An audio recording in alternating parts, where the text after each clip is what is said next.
வணக்கம் சார், திருக்குட்டி காசு காஞ்சிபுரம். இப்போ நம்ம பார்க்க போகிறது சோல்டர் டியூட்டி. இந்த ஏன் வந்து பார்த்தீங்கன்னா ஒரு 2 வாரம் முன்னாடி வீடியோ பண்ணியிருப்போம். இது நாங்கள் கொடுத்த வண்டி தான் இருக்கணும், ஒரு 8 மாதம் முன்னாடி. இப்போ கஸ்டமர் வந்து ரீசேலுக்காக விட்டுருந்தார். இந்த வண்டி வந்து பார்த்தீங்கன்னா அப்ராம் வந்து போயிட்டுருக்கு. அது கிட்டத்தட்ட ஒரு ரூ. 20 ரூ. 25 செலவாகுமா. அது எங்களுக்கு தெரியாது. நாங்கள் அது அவர் வந்து ஒரு 160 ஃபைனலாக கேட்டார். 180 சொல்லி ஒரு 160 விற்று கொடுங்கன்னு வீடியோ போனால் நிறைய பேர் வந்து கால் பண்ணாங்க. எல்லாம் கம்மியாக கேட்டாங்க. அதுக்கப்புறம் பார்த்தீங்கன்னா ஒரு போன வாரத்தில் ஒரு ஆவடியிலேருந்து இரட்டியில் 2 பேர் வந்து பார்த்துட்டு இது 25 ரூபா கிட்ட ஆகிட்டோம். அதனால் ஒரு 1.15 கேட்டாங்க. அப்போ வந்து கஸ்டமர் கொடுக்கல. ஒரு 1.35னா விற்று கொடுங்கண்ணா, ரொம்ப லாஸ் ஆகிற மாதிரி இருக்குன்னாரு. நான் அப்பவும் சொன்னேன், இது வந்து டைரெக்டாக பார்ட்டி டு பார்ட்டி தான் பாய், ஒரு பாய்க்கு தான் கொடுத்தோம். அதனால் உங்கள் ஐடியா தான், நீங்கள் வேணா சொல்லுங்கள், இல்லை வேறு யாரா பார்க்கலாம் அப்படின்னு சொன்னோம். அதுக்கப்புறம் அவர் வேணான்ட்டார். அதுக்கப்புறம் பார்த்தீங்கன்னா நேற்று வந்து இவங்க திருவள்ளூர் பக்கத்தில் ஊத்துக்கோட்டையா 3 பேர் வந்து பார்த்தாங்க. பார்த்துட்டு ₹1 கேட்டாங்க. நான் அப்பவும் சொன்னேன், 1.15 கேட்டாங்க. இதை கொடுக்கலங்க, அதுக்கு மேலே நீங்கள் எவ்வளோ நாளும் வச்சு கேளுங்க, முடிச்சு கொடுத்துட்றோம் அப்படின்னேன். அவங்க வந்து பார்த்துட்டு ₹1. அதுக்கப்புறம் பார்த்தீங்கன்னா ஒரு 1,07,000 ஃபைனலாக கேட்டாங்க. பார்ட்டியும் வந்து பார்த்தீங்கன்னா ஏதோ அர்ஜென்ட்டு அவர்கிட்ட சொல்லிட்டோம். ஏன்னா அப்புறம் வேலை பார்த்தீங்கன்னா அது என்ன அவன் சொல்ல முடியாதுங்க.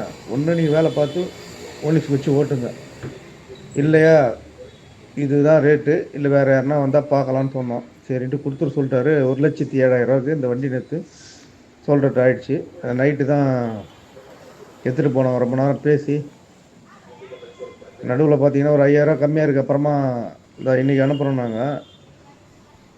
நாங்கள் வந்து என்ன பண்ணோம், எது வந்தாலும் ஃபுல் செட்டில்மெண்ட் பண்ணி எடுத்துகிட்டு போயிடுங்க, எல்லாம் புக்கு நிறுத்திட்டு நாங்கள் உங்களுக்கு கொரியர் பண்ணிடுறோன்னா. அவங்க புக்கு வேணும்னாங்க.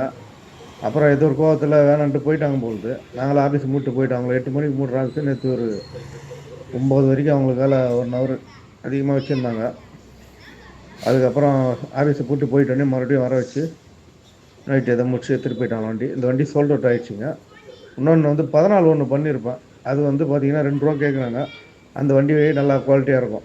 அந்த வண்டி வேணா தேவைப்பட்டால் கான்டாக்ட் பண்ணுங்கள். நன்றி, வணக்கம். இந்த வண்டி வந்து பார்த்திங்கன்னா நாங்கள் ஒரு டீலருக்கோ இல்லை சில கஸ்டமர் கூட சொல்ல வேணான்னு சொல்லுவாங்க. சில பேர் வந்து ஒத்துப்பாங்க, இந்த வீடியோவில் கூட நிற்க மாட்டாங்க. அது இவங்களாம் வீடியோவில் நிற்க மாட்டேன்ட்டாங்க. டீலர் இருந்தால் சொல்ல மாட்டோம் ப்ரைஸ், ஏன்னா அவங்க எடுத்துகிட்டு போயிட்டு ரெடி பண்ணி கொடுக்கணும். அப்புறம் யாருன்னா அதை பார்த்துட்டு இவ்வளோ எடுத்துகிட்டு அதிகமாக சொல்கிறாங்கன்னு நினைக்கலாம். ஏன்னா சில பேர் எடுத்துகிட்டு போய் செலவு பண்ணி கொடுப்பாங்க. அந்த செலவெல்லாம் அதை சேர்த்து தான் பண்ணுவாங்க. இப்போ இது வந்து பார்த்திங்கன்னா ஒரு கஸ்டமர் வண்டி, பார்ட்டி டு பார்ட்டினால அந்த வீடியோ வந்து கஸ்டமர் பார்ப்பார். ஏன்னா அவர் வரல, ஃபோன்லேயே தான் பேசி முடிச்சோம். புக்கு மட்டும் யார்கிட்ட கொடுத்து அனுப்பிச்சார். அவர் சென்னைக்கு போயிட்டு இருந்தார். அதனால் நம்ம கொடுத்த விலை உண்மையான விலை என்னன்னு தெரியுன்றதுக்காக நம்ம அந்த ரேட்டு 1,07,000 கொடுத்தோன்னு சொல்கிறோம். வேறு ஒன்றும் இல்லை. நன்றி, வணக்கம்.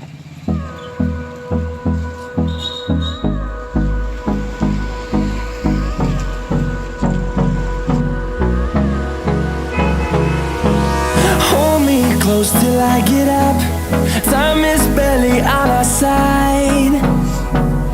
I don't wanna waste what's left. The storms we chase are leading us.